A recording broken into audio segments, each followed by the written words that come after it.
বিসমিল্লাহির রহমানির রহিম। আসসালামু আলাইকুম viewers, welcome to my channel Samia's রেসিপিতে। আশা করি সবাই ভালো আছেন। দূরে এবং কাছে যে যেখান থেকে ভিডিওটা দেখছেন সবাইকে জানাই আন্তরিক অভিনন্দন ও ভালোবাসা। আমি বরাবরের মতো আবারও চলে আসলাম আরেকটা রেসিপি নিয়ে। আমি আজকে আপনাদেরকে বাচ্চাদের টিফিনে কিংবা অতিথি আপ্যায়নে ঝটপট মাত্র 10 মিনিট সময়ে চাইনিজ চিকেন বিরিয়ানি রেসিপি করে দেখাবো। আশা করছি ইনশাল্লাহ রেসিপি আপনাদের ভালো লাগবে। রেসিপি ভালো লাগলে পেজ ফলো করে আমার পাশে থাকবেন আর বেশি বেশি করে শেয়ার করে নেবেন।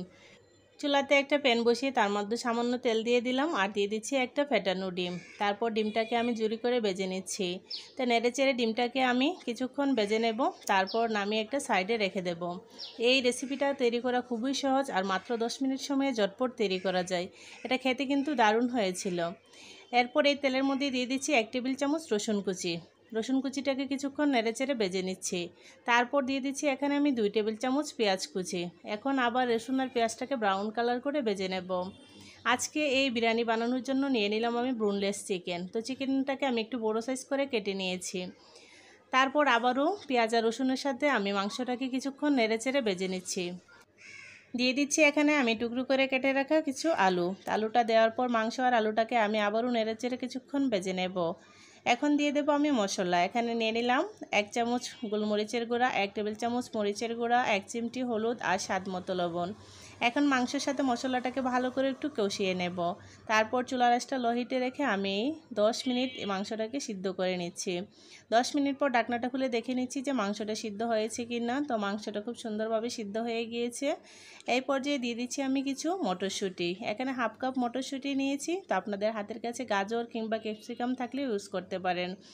এগুলা দিলে খাবারটা খুবই হেলদি হবে। এখন নেড়েচেড়ে একটু ভেজে নিচ্ছি। তারপর আমি এখানে দিয়ে দিচ্ছি 1 টেবিল চামচ সয়া সস আর দিয়ে দেবো এখানে 2 টেবিল চামচ টমেটো সস আর দিয়ে দেবো এখানে 1 টেবিল চামচ চিনি। তারপর সমস্ত উপকরণ আবারও নেড়েচেড়ে মিশিয়ে নিচ্ছি।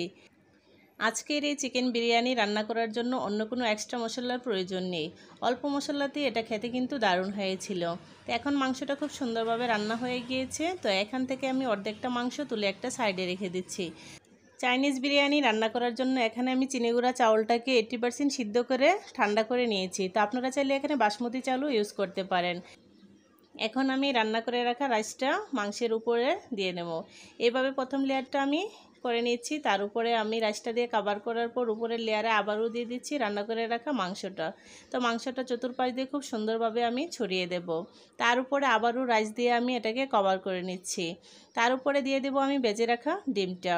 তো আজকের এই চাইনিজ চিকেন বিরিয়ানিটা আমি খুব অল্প সময়ে তৈরি করেছি আর এটা খেতে কিন্তু দারুণ হয়েছিল। তো আপনারা এরকম একটা নতুন রেসিপি অবশ্যই বাসায় ট্রাই করবেন আর কমেন্টে জানাবেন খেতে কেমন হয়েছিল। এখন আমি দিয়ে দিচ্ছি সামান্য ধনেপাতা কুচি আর কাঁচামরিচ। তারপর আমি ঢাকনা দিয়ে ডেকে চুলার আঁচটা একদম লো হিটে রেখে আমি 10 মিনিট এটাকে কুক করে নিচ্ছি।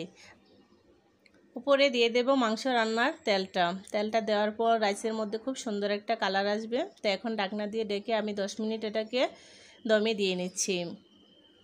ফিরে আসলাম 10 মিনিট পর ঢাকনা খুলে। এখন দেখে নিচ্ছি যে আজকের এই চাইনিজ চিকেন বিরিয়ানি রেডি হয়েছে কিনা। মাশাআল্লাহ খুব সুন্দর একটা স্মেল আসতেছে। তো এখন আমি নেড়েচেড়ে চতুর্পাশটায় ভালো করে মিশিয়ে নেব। তো খুব সুন্দর একটা কালার এসেছে। তো এখন আমি সবটা ভালো করে মিশিয়ে আপনাদের ঠান্ডা করে সার্ভ করে দেখাচ্ছি। আজকের এই বিরিয়ানিটা কেমন হয়েছিল তা আপনারা অবশ্যই কমেন্টে জানাতে ভুলবেন না। তো প্রিয় ভিউয়ার্স, আপনারা অবশ্যই বাচ্চাদের টিফিনে ঝটপট সময়ে এরকম একটা মজাদার রেসিপি বানিয়ে দিতে পারেন। বাচ্চারা তো খুবই খুশি হবে।